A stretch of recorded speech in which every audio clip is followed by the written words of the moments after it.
အားလုံးပဲမင်္ဂလာပါဗျာကျွန်တော်တို့ဒီ1389ပါဗျာအထူးသဖြင့်ကျွန်တော်စီးပွားရေးအကြောင်းလေးပြောပြခြင်းတယ်1389လာမဲ့တဲ့ကြံပေါ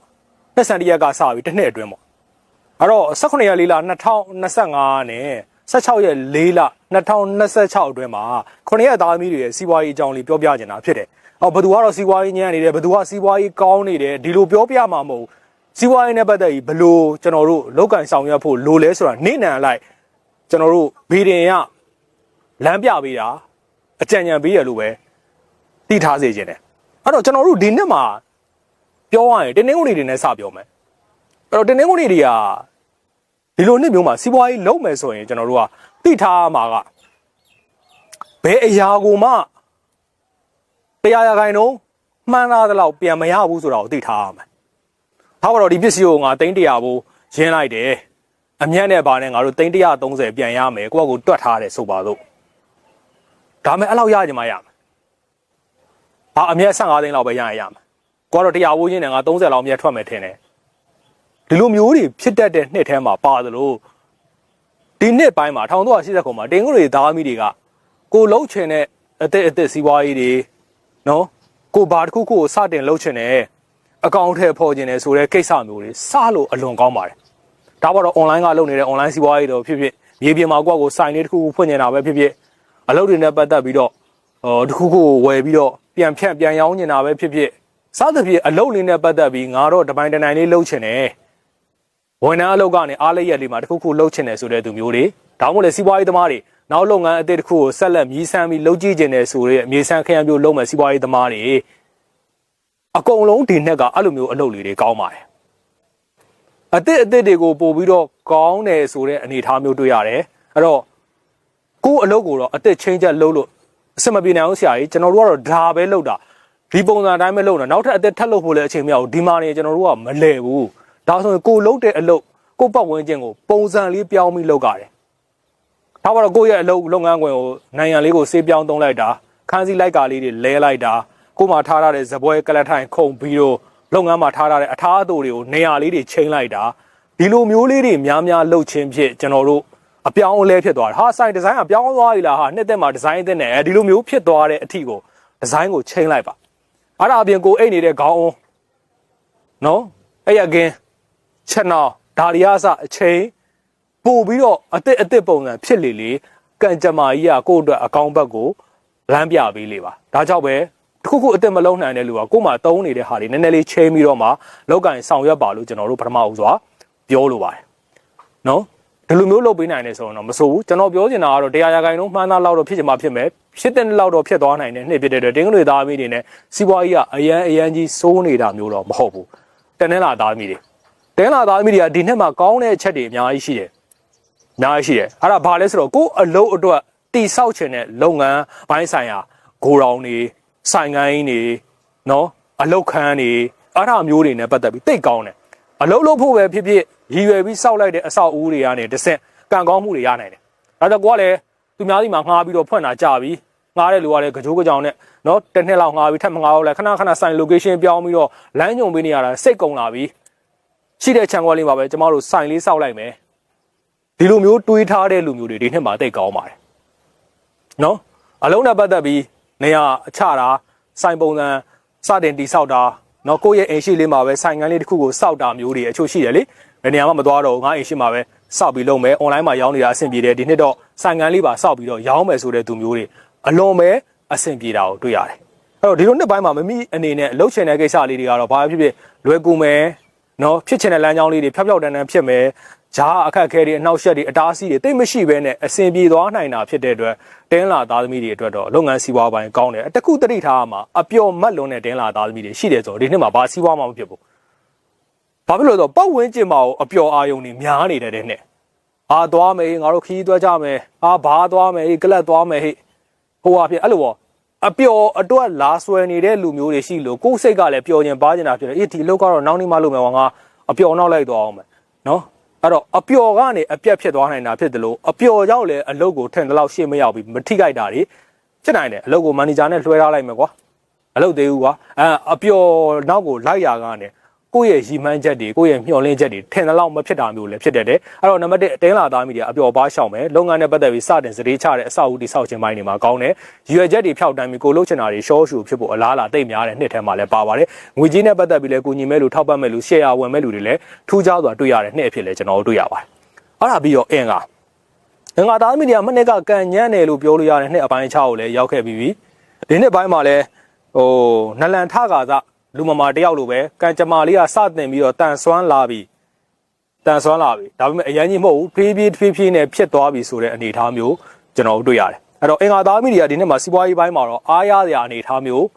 တွေ့ရတယ်စီးပွားရေးနဲ့ပတ်သက်ပြီးအားကောင်းလာပြီမျှော်လင့်ချက်တွေအကောင့်ထဲပေါ်လာပြီကိုလှုပ်ချင်တဲ့ကိစ္စလေးတွေဖြည်းဖြည်းနဲ့လှုပ်လာနိုင်ပြီငွေကြေးပိုင်းလုပ်ငန်းနဲ့ပတ်သက်ပြီးတော့လိုက်အောင်ကြီးထွေဝင်ငွေထွက်ငွေမျှတလာပြီအလုံးနဲ့ပတ်သက်ပြီးငွေရင်းဖို့တော့၎င်းနော်လောက်ကနေအမျက်ငွေရပြီးတော့တခုခုထပ်ပြီးချဲ့ဖို့တော့၎င်းဒီလိုကိစ္စတွေမှာအဆင်ပြေလာပြီဖြစ်တဲ့အတွက်အင်္ဂါသားမိတွေကဒီနှစ်ပိုင်းမှာအလောက်ကင်နဲ့ပတ်သက်ပြီးကောင်းပါတယ်ဒါပေမဲ့တခုမကောင်းတာခုနတင်းလာရင်းနဲ့ဗျောင်းမြန်ကိုလက်ရှိနေရာလေးမှာတော့ဆိုင်လေးစောက်မယ်ကိုရင်ရှိဆိုင်စောက်ပြီးလှုပ်မယ်ဆိုတာမျိုးတွေမဖြစ်ဘဲနဲ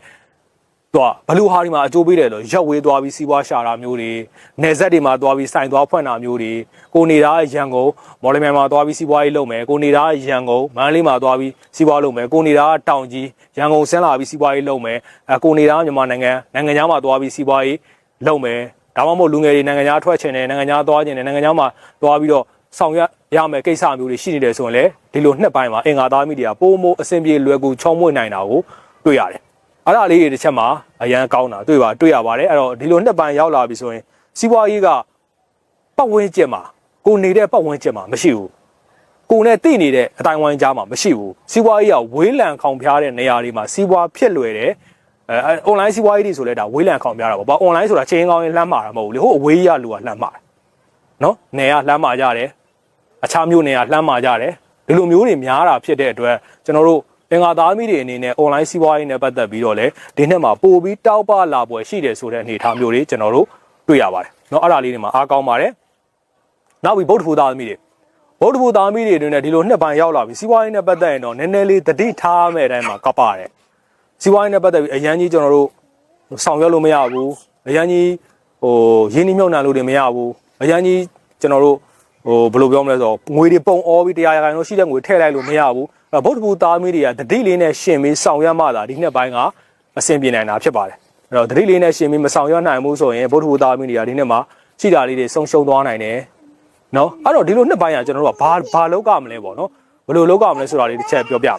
တော့ဒီနှစ်ပိုင်းရောက်လာပြီဆိုရင်ဗုဒ္ဓဘုသားမိတွေအနေနဲ့ကျွန်တော်တို့နည်းနည်းလေးအားနည်းချက်အားသာချက်ဘာရှိလဲအားနည်းချက်ကတော့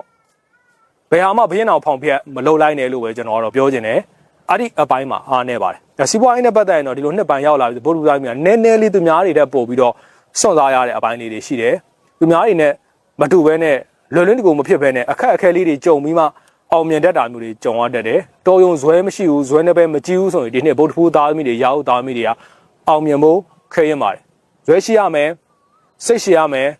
နော်တခုခုဆိုရင်စောင့်ဆိုင်ဖို့လိုခဲ့တယ်အခက်အခဲတွေမြင်လာပြီဆိုရင်လက်မလျှော့ဘဲနဲ့ဒါပြီးမှအခက်အခဲတွေကြော်ပြီးမှငါကံပြန်ကောင်းမှာပါလို့လားဆိုတဲ့စိတ်မျိုးလေးမွေးထားပြီးတော့လုံးမှာပဲဆင်ပြေလိမ့်မယ်ဒါကြောင့်အရှိမအတားအဆီးတွေထက်တက်ကြော်လွှားပြီးတော့မှဒီနှစ်မှာစီးပွားရေးကံကောင်းနိုင်တယ်ဆိုတော့ဗုဒ္ဓဘုသားမိတွေကပြဂျာရေးသားမိတွေအဓိကတစ်ချက်ကယင်းနှိမ့်မြုံနှံမှုမှားယွင်းခြင်းဆိုတဲ့ကံကိုဂျာရေးသားမိတွေကပေးတယ်နော်အဲ့တော့မရင်းသင်းတဲ့နေရာမှာတွားရင်းမိတာမျိုးတွေအလွန်ဖြစ်တတ်တယ်အဲ့တော့ကိုလုံးမဲ့ဟာကိုအကုန်လုံးတွက်ချက်ပါဖြစ်နိုင်ကြီးတွေစဉ်းစားပြီးမှယင်းနှိမ့်မြုံနှံပါနော်အဲ့တော့ဘယ်ဟာကိုရင်းမှာလဲအထည်တွေဝယ်လှောင်ပါလားစပားတွေဝယ်လှောင်ပါလားပဲတွေဝယ်လှောင်ပါလားရွှေဝယ်စုမှာလားနိုင်ငံခြားငွေတွေကင်နာမှာလားနော်ဟောဘယ်အလုံးမှာသွားပြီးသူများမှာ share သွားထည့်မှာလဲဘာပဲဖြစ်ဖြစ်ရင်းနှီးမြှုပ်နှံမှုတစ်ခုခုဖြစ်လာပြီဆိုရင်မှားယွင်းခြင်းဆိုတဲ့ကံကအနောက်မှာကတ်လိုက်လာတယ်အဲ့တော့မှတ်မောင်းအောင်ကျွန်တော်တို့ကဘတ်စုံတောက်စုံကြည့်ပြီးမှလုပ်ဖို့လိုတယ်တတ်နိုင်ရင်တော့ရင်းနှီးထဲတာမျိုးကိုကျွန်တော်ကတော့အားမပေးဘူးကိုယ်တိုင်ပါဝင်ပတ်သက်ပြီးတော့ကိုယ်အလုပ်ထဲမှာနည်းနည်းချင်းလိုအပ်တာတွေထပ်ဖြည့်ပြီးရင်းတာမျိုးဆိုရင်ပြဿနာမရှိပေမဲ့တနေရာမှာရင်းလိုက်မယ်လှောင်လိုက်မယ်ဆိုတာမျိုးကျွန်တော်ကတော့စိုးရင်ပါတယ်ထားပါကိုယ်တိုင်လုံးကားပြီးတော့ငါတို့ဒီအထည်တွေရောင်းရတာပဲဒီအထည်တွေကိုငါကိုယ်တိုင်လုံးစာထည့်လှောင်လိုက်မယ်ဆိုရင်ဒီနှစ်မှာတိတ်ကြောက်ရတယ်အဲ့လိုမျိုးတွေအစအကုန်ကျွန်တော်တို့စဉ်းစားဖို့လိုတာဖြစ်တဲ့အတွက်ဂျာရီသားမီးတွေကရင်းနှီးမြှုပ်နှံမှုအပိုင်းမှာဝိအဖြစ်ဆုံးလို့မှတ်ပါအခြားစီးပွားရေးမှာတော့ကောင်းတယ် စူးစမ်းခြင်းတွေရှိတယ်လှုပ်လို့ခြင်းရှိတယ်စီးပွားရေးမှာဖျောက်တန်းလာမဲ့အနေအထားမျိုးတွေရှိတယ်စီးပွားရေးနဲ့ပတ်သက်ပြီးစူးစမ်းများအရာထင်တယ်နော်အရင်တည်းကတော်တော်လက်လက်ထက်ထက်မြက်မြက်နဲ့လှုပ်တတ်တဲ့လူငယ်တွေလူလက်ပိုင်းတွေလူကြီးပိုင်းတွေအနေနဲ့ပို့ပြီးအောင်မြင်မှုကိုရမယ်ရင်းနှီးမြှုပ်နှံမှုတာအရင်ကြီးမလုံးနဲ့ကြံတဲ့စီးပွားရေးပိုင်းမှာပို့ပြီးတောက်ပလာနိုင်တဲ့အနေအထားမျိုးဖြစ်တယ်လို့အသက်ကြီးပိုင်းလူတယောက်ဆိုရင်တော့လူငယ်လေးတယောက်လိုဒီနေ့မှာစီးပွားရေးနဲ့ပတ်သက်ပြီးတွက်လက်ချက်ချပြီးလှုပ်ချင်ကန်စင်စိတ်ပုံမအားရစွာနဲ့ကျွန်တော်တို့ဆောင်ရွက်ချင်စိတ်ဖြစ်ပေါ်လာတယ်အဲ့ဒီစိတ်ကပဲဒီနှစ်ပိုင်းမှာဂျာရီသားမီတွေကိုအောင်မြင်မှုလမ်းကြောင်းပေါ်တင်ပေးသွားနိုင်တာဖြစ်တဲ့အတွက်ဂျာရီသားမီတွေကဒီနေ့မှာလေးနေတဲ့လူပြင်းနေတဲ့လူနော်ထားမလို့ချင်တဲ့လူငါပြင်းနေတာမွဲရင်မွဲမယ်ကြံတဲ့လူတွေအကုန်လုံးအထိုက်လျောက်ကိုစူးစမ်းတဲ့ပုံမူတည်ပြီးတော့အောင်မြင်မှုအနှိမ့်အမြင့်ကွာသွားပါလိမ့်မယ်အဲ့တော့စီးပွားရေးပိုင်းမှာဂျာရီသားမီကဒီနှစ်ပိုင်းမှာကောင်းတယ်ကိုမပါပဲရင်းနှီးမြုံလိုက်တာမျိုးကလွဲရင်ကျိုးနိုင်ငံသားရောက်နေတယ်တော့ငါးထဲမှာပတ်စံတော့300လောက်ရှိတယ်တကယ်ကြီးကဟာငါစီးပွားလုပ်ချင်တယ်ငါကားထောင်မယ်မင်းထည့်လိုက်ပါလားအေးဟုတ်ပြီထည့်လိုက်တယ်ဟာငါစီဆိုင်လေးအသေးလေးဖွင့်မယ်မင်းငါ့ကို300ပေးလိုက်ငါမှလည်း600လောက်ရှိတယ်ငေါင်းနေတော့1000လောက်ဆိုစီဆိုင်အသေးလေးဖွင့်အဲ့လိုမျိုးဆိုရင်တတိထားတော့မပါဘူးလေကွာဒီမှာနိုင်ငံခြားမှာအလုပ်လုပ်နေတာကိုငွေလေးကိုသူများပေးလိုက်တယ်အဲ့ဒါပလုံမိတာမှတ်တော့နော်ဒါလေးတတိထားပါနောက်ပြီးတောက်ကြသားမိတွေကဒီလိုနှစ်ပိုင်းရောက်လာပြီဆိုရင်စီးပွားရေးနဲ့ပတ်သက်ပြီးအားအရဆုံးနှစ်အပိုင်း6ကိုရောက်လာပြီအဲ့တော့9ရက်သားသမီးအားလုံးမှာ